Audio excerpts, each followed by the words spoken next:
बिस्मिल्लाहिर्रहमानिर्रहीम।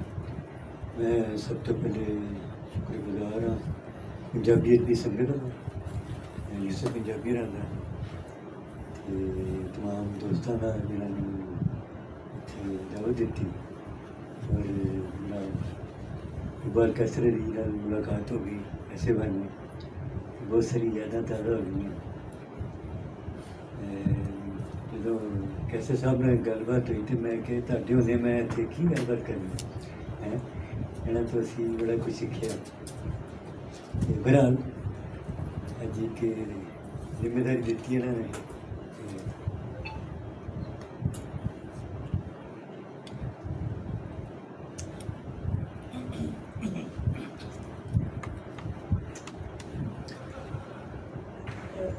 मुख्तलिफ असनाफ ने गज़ल कसीदा और बड़ी चीज़ा ने मसनवी है लेकिन जड़ी जंगनामा की सिर्फ जड़ी है कदीम तरीन सिर्फ शुमार होंगी है। उसकी वजह कि हर खिते च बहादुर लोग पैदा हुए हैं कबायल के मुल्कों के जिन्होंने जंग अपने कारनामे विखाए उस वजह नाल एक उन्होंने कारनामे बयान करने वास्ते जी सिर्फ जी ना जंगनामे की सूरत बाद च पैदा हुई। इस तो पहले जी मुख्तलिफ नाम मुख्तलिफ इलाकों के हवाले लाजमी गल कि जो मुख्तलिफ इलाकों तमाम दुनिया च बहादुर लोग अपनी बहादुरी का मुजाहरा करते सी हर कौम ने ਉਹਦੇ हवाले नाल ਉਹਦੀ बहादुरी के किस्से बयान करते सी। पहले नसल सूरत बयान करते होंगे फिर शायरा ने उन्हें शायरी बयान करना शुरू किया तो इलाकाई हवाले नाल सानू जड़ा अगर असी वेख्या यूनान भी यूनान के बड़े बड़े बहादुर पैदा हुए हैं और एपिक पोइट्री यानी जिदे बहादुरी के किस्से बयान किए जान। इस तरह अरबी च जा जाओ तो उत्थे हमास सराई वही चीज़ है जिन्होंने असी उर्दू च रज़मिया शायरी भी आखनी है। इस तरह क्योंकि तमाम दुनिया च वाक़ियत पेश आ रही बहादुरी का सूरमा पैदा होंगे सन तो एक साढ़े ख्याल किया जाता अमूमन असी कहने गज़ल अरबी जो फारसी च आई प्रांत फारसी जो आई असर आई यकीनन फारसी चो आईया ने बहुत चीज़ा फारसी ने सब दी अरब तो भी आई लेकिन मैं समझना वा कि जंगनामा जड़ा वो इत्थे दी तारीख इंसानी के नाल इत्थे मौजूद है। उसकी वजह है कि यदा अपना एक नाँ है वारकार यानी जेह्ड़े जंग नूं लिखण वाले ते यदी किताबी शक्ल जी है वो सब तो पहला सानूं नज़र आती है कोई शक नहीं कि फरदौसी का शाहनामा फरदौसी लिखा गया। फरदौसी ने इनू गज़नवी दौर च लिखा तो उन्हें तकरीबन 60,000 शेर शामिल किए। वो पूरी दुनिया च चर्चा है जिहदे रुस्तम और सराब फिल्मां भी बनिया तो उन्होंने मसनवी की शक्ल तहरीर किया।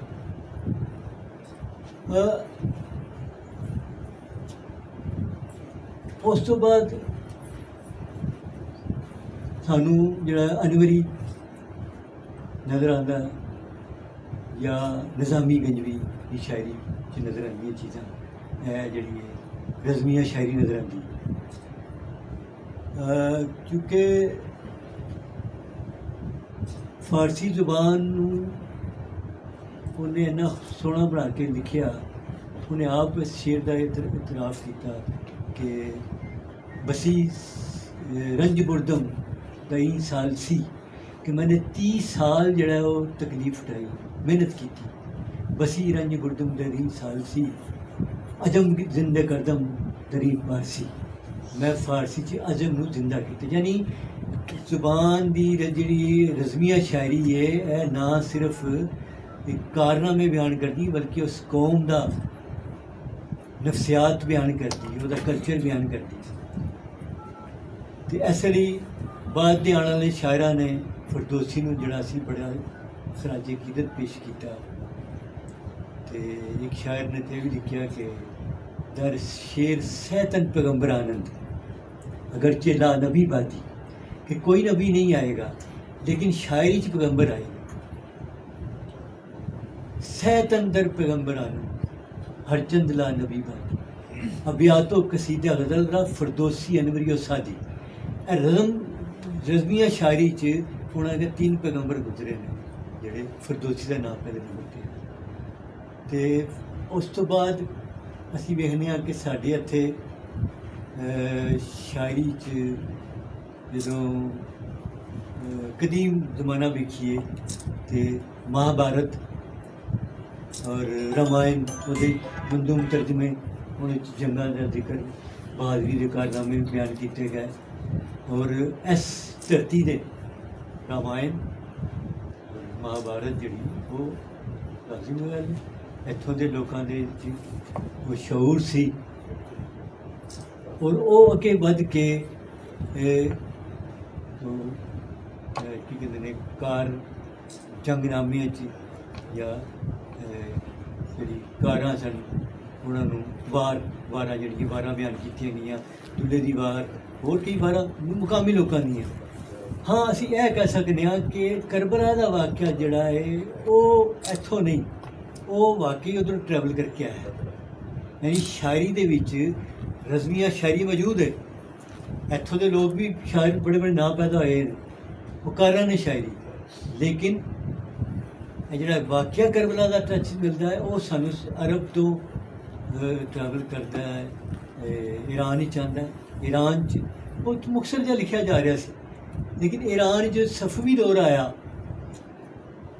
तो उस दौर थोड़ा ज़्यादा फरोग मिलिया।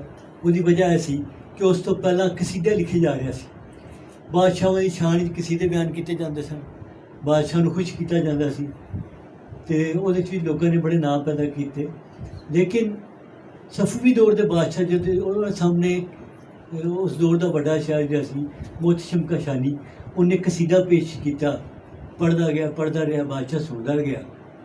ਅਖੀਰ ਤੇ ਉਹਨੇ ਆਖਿਆ ਇਹ ਜਿਹੜੀ ਤੂੰ ਸ਼ਾਨ ਬਿਆਨ ਕੀਤੀ ਹੈ ਅਸੀਂ ਇਹਦੇ ਲਾਇਕ ਨਹੀਂ, ਇਹ ਮੁਹੰਮਦ ਵਾਲੇ ਮੁਹੰਮਦ ਦੀ ਸ਼ਾਨ ਬਿਆਨ ਕਰਨੀ ਚਾਹੀਦੀ ਸਾਨੂੰ, ਅਸੀਂ ਇਹਦੇ ਸਦਾਵਾਰ ਨਹੀਂ। ਉਹਨਾਂ ਦੀ ਸ਼ਾਨ ਬਿਆਨ ਕਰਨਾ ਉਹੀ ਸਾਡਾ ਜਿਹੜਾ ਅਸਲ ਮਕਸਦ ਹੈ। ਉਹ ਜ਼ੁਬਾਨ ਯਾਨੀ ਜਿਹਨਾਂ ਕੋਲ ਅਸੀਂ ਈਮਾਨ ਦੀ ਤਾਕਤ ਸਾਡੇ ਤੱਕ ਪਹੁੰਚੀ ਹੈ, ਅਸੀਂ ਗੁਨਾਹਗਾਰ ਬੰਦੇ ਹਾਂ, ਸਾਡੀ ਸ਼ਾਨ ਬਿਆਨ ਕਰਦੇ। ਉੱਥੋਂ ਫਿਰ ਪਹਿਲਾ ਕਸੀਦਾ ਜਾਂ ਪਹਿਲਾ ਤੁਸੀਂ ਨੋਇਆ ਕਹਿ ਸਕਦੇ ਹੋ ਮੁਹਤਸ਼ਮ ਕਸ਼ਾਨੀ ਨੇ ਲਿਖਿਆ ਕਿ तूफान करबला, तूफान करबला का नाम सी।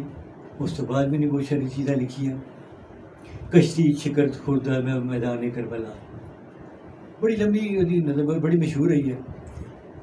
फिर अस तो वाकया करबला जो मुगलों का दौर इत्थे आया, उसके बाद उतों बहुत सारे सकाफत कल्चर सारा इत्थे तब्दील इत्थे आंदा रहा तो लखनऊ के इलाकों ਜਿਹੜਾ ਸੀ ਵਾਕਿਆ ਕਰਬਲਾ ਜਿਹਨੂੰ ਜਿਸ ਬੜਾ ਨਾਮ ਪੈਦਾ ਕੀਤਾ ਮੀਰ ਅਨੀਸ, ਮਿਰਜ਼ਾ ਦਬੀਰ, ਹੋਰ ਉਸ ਦੌਰ ਦੇ ਬੜੇ ਸ਼ਾਇਰ ਸੀ। ਉਸੇ ਦੌਰ ਵਿੱਚ ਫਿਰ ਇਹ ਵਾਕਿਆ ਕਰਬਲਾ ਜਿਹੜਾ ਉਹ ਪੰਜਾਬੀ ਜ਼ੁਬਾਨ ਦੇ ਵਿੱਚ ਵੀ ਸ਼ਾਇਰਾਂ ਨੇ ਤਜ਼ਕਰਾ ਸ਼ੁਰੂ ਕਰ ਦਿੱਤਾ। ਉਹਦੇ ਵਿੱਚ ਵੱਡੇ ਵੱਡੇ ਨਾਂ ਸੀ ਹਾਫਿਜ਼ ਬਰਖੁਰਦਾਰ ਔਰ ਪੀਰ ਮੁਹੰਮਦ ਕਾਸਬੀ, बड़े नां ने। बहुत सारे जंगनामे जड़े जंगनामा तरकीब ही वेख लो, जंगरनामा फारसी तरकीब है, लेकिन जंगनामे इतने पहले भी लिखे गए। इस चीज़ काफ़ी गौर चीज़ है कि जंगनामे पहले भी लिखे जा रहे सन, लेकिन करबला का जिक्र जोड़ा वो फारसी तो लाजमी पहले इतने आया। जोड़ा कासबी पीर मुहम्मद कासबी की जी कलमी नुस्खा वो इतने अजे भी मौजूद है किले की लाइब्रेरी, जिन्हों शहबाज मलिक हरां किताबी शक्ल दी, ताज बुक डिपू वाला शाया किया। इस तो बाद मुकब्बल दी शायरी उन्होंने इस वाक़े नूं बड़ा अरूज दिता, क्योंकि जिहड़ा वारां ने या जिहड़ियां रज़मिया शायरी है तवील नज़मां 100-200 जिवें मैं जिक्र किया कि फरदौसी ने 60,000 शेर लिख छड़े ते आवाम तक यह चीज़ां जिहड़ियां ने जिहड़े उतले दर्जे के दानिश्वर लोग वो पढ़ लैंदे ने, लेकिन पब्लिक जिहड़ा सी वो चीज़ां जिहड़ा रवाज पाना बड़ा मुश्किल सी। इस वास्ते इत्थे नोए ते दोहरे जिहड़े सन उन्हां दा रवाज होया, क्योंकि दोहरा जिहड़ा वो इत्थों दी खास इत्थों दी सन। जिवें शलोक जिहड़ी साडी पंजाब दी, इस तरह दोहरा जिहड़ा 2 मिसरियां दा एक शेर दी सूरत विच बड़े मकबूल होया, क्योंकि फौरन एक बंदे तो दूजे तक, दूजे तो तीजे तक पहुँचया तो वही जी बड़ी लोगों ने पसीराई हुई। इस वास्ते लोगों को जुबानी जरा जुबानी चलता रहा, तो नतीजा आया कि शायर का नाम नहीं पता चला, लेकिन दोहरे जोड़े सी वो अगे दे अगे दे अगे दे अगे टुरते लोगों के जुबानी दिलों के पढ़ते गए, लोग सुनाते गए। और इस तो इलावा नोए भी इस तरह बड़े बड़े मशहूर नोए ने, लेकिन सानू उन्होंने मुसन्नफीन जिहड़े ने शायर ने जिहड़े ने उन्होंने नहीं पता लगा, लेकिन असी बड़े शौक नाल सुनने, असी बड़े उन्होंने अकीदत नाल भी सुनने। तो जरूरत इस चीज़ की है कि इस चीज़ां ते पंजाब दे सब पता जो पंजाबी जुबान नाल हो रहा वो सारे वाकफ ने इत्थे। तो जरूरत इस चीज़ की है कि जिवें फरदौसी का हर साल उसका दिन मनाया जाता है, PhD आई उन्होंने बड़ा दुनिया ते हर बड़ा वो तराजिम हो रहे हैं। वजह की है सरकारी सरपरस्ती, हुकूमत वालों की सरपरस्ती हासिल है। इस वास्ते पूरी दुनिया ते हाफजा ना पूरी दुनिया ते साजिदा ना पूरी दुनिया ते साडे जिहड़े अगर उस मुकाबले दे उस लैवल के शायर ने साडे वारां च भी कसीदियां दे विच भी, लेकिन जरूरत इस चीज़ की है कि उन्होंने जिहड़ा सरकारी सतह ते उन्होंने काम होवे, लोगों नूं जिहड़ी पजीराई की जाए तो लोग पढ़न। उत्थे बकायदा मुकाबले भी होंदे ने, उत्थे मसनवी भी पढ़ी जाती है, उत्थे जिहड़ा मौलाना रूम की मसनवी पढ़ी जाती है, उत्थे ज़बानी याद है लोगों को। उसकी वजह है कि जो तक सरकारी तौर पर किताबां शाया नहीं होणगियां, लोगों तक पहुँचणगियां नहीं, तो किस तरह होणगियां। हाँ, नोया जिहड़ा वो भी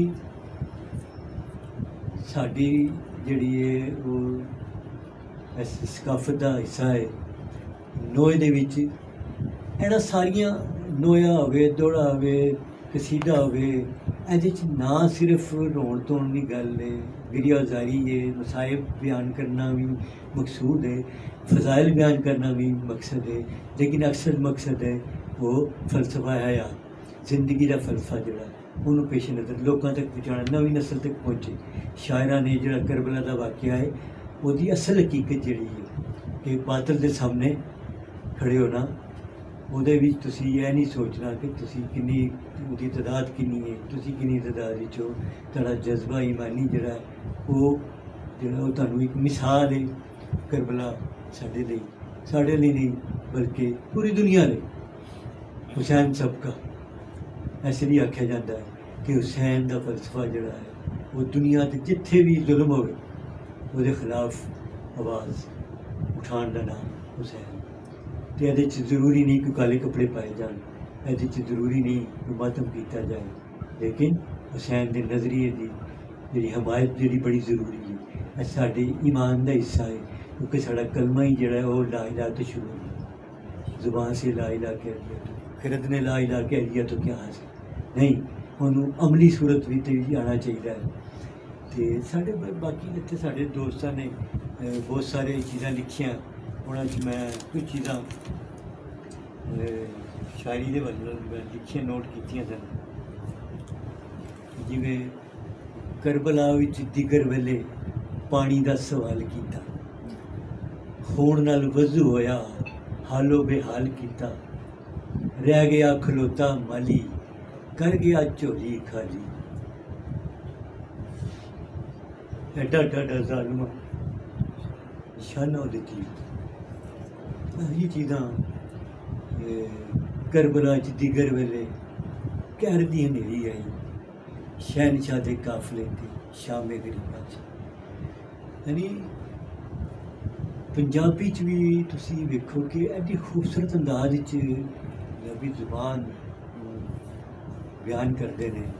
लेकिन गल है कि शायरी नू प्रमोट करना, पंजाबी जुबान नू प्रमोट करना, पंजाबी जुबान की तरक्की लिए दोस्त साढ़े काम करते पे इतने बहुत सारे काम करते पे।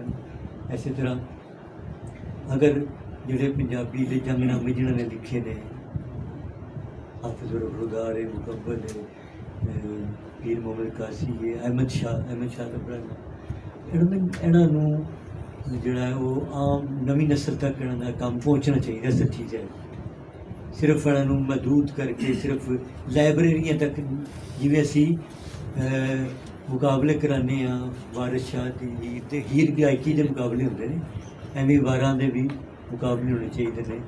वारनामे जोड़े ने, जंगनामे जोड़े ने, इन्हों पर भी नवी नस्ल के नौजवान जोड़े ने उन्होंने पढ़न, उन्होंने तर्जा बनाउण। अभी हुणे इन्होंने गल की सी यूसुफ साहब ने कि साढ़े इत्थे पुराने गीतों को लैके ना वो लिखते ना तो भी लिख छड़ते और ऐसे गाने होंगे ने कि मैं उत्थे बयान नहीं कर सकता। असीं आम गलबात करने उहदे भी दोस्तों च बैठे होने कि लोग की करते पे। यानी तुसी इन्ने इन्ने वड्डे नाम ने साढ़े शायरी दे, उन्हों का कलाम जिहड़ा उन्होंने दर्जा बना के उस्ताद मौजूद ने इतने उन्होंने दर्जा बना के गाया गाना चाहिए, उन्होंने पढ़ना चाहिए। लेकिन असी वही करने कि कम चोरी वाला काम है कि गाणियां दी तर्जा के उत्ते बना के ते कापी पेस्ट वाला काम वही सारा हर पास चलता पे। लेकिन यह नुकसान देवे ते मैं फिर एक बारी शुक्र अदा करना वा, शुक्रिया तुहाडे तमाम दोस्तों का कि तुसीं मैनूं मदद कीता। इंशाल्लाह जो बच्चों ने तीन ने पढ़िया तो माशाल्लाह बहुत अच्छा सी। जे मेरा कार्य का सिलसिला चलेगा तो होर भी अच्छे गायक सन। हाँ जोड़े साढ़े दौर मशहूर नाम सन जिन्हें मंजूर चला, रेशमा जी तो गाए दौड़े। इस तो इलावा साईं अख्तर अली सन, बड़े बड़े नाम ने यकीनन इत्थे नौजवान नस्ल च मौजूद ने। लेकिन गल हुई है कि मेहनत करके थोड़ा जहा जो काम ना किया जाए, गाणियां दी तर्जा के उत्ते ना पढ़िया जाए, बल्कि उस्ताद मौसीकी के मौजूद ने उन्होंने खिदमत जाया जाए, तर्जा बनाओ तो काम किया जाए। एक बहुत शुक्रिया, बड़ी मेहरबानी।